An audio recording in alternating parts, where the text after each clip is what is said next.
Senin bir beynin vardır, bırak beni konuşayım, yine sana danışayım dost.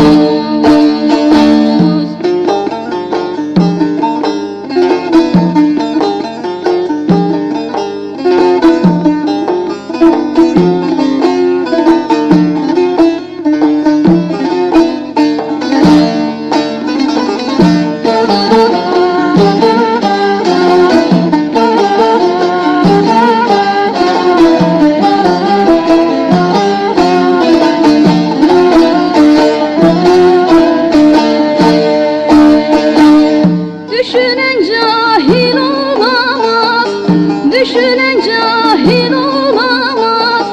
Cahil kendini bilemez, can ölür fikir ölemez.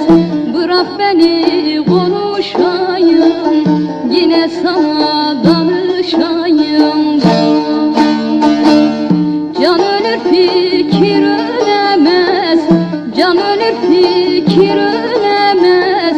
Bırak beni konuşayım, yine sana danışayım dost.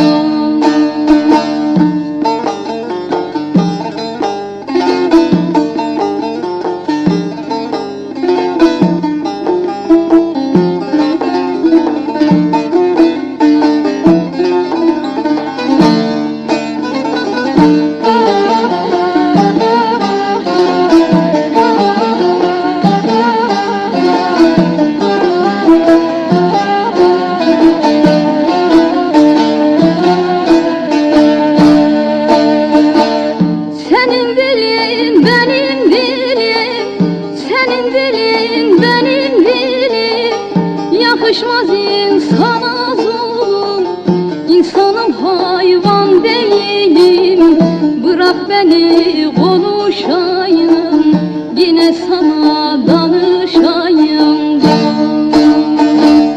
İnsanım hayvan değilim, insanım hayvan değilim. Bırak beni konuşayım, yine sana da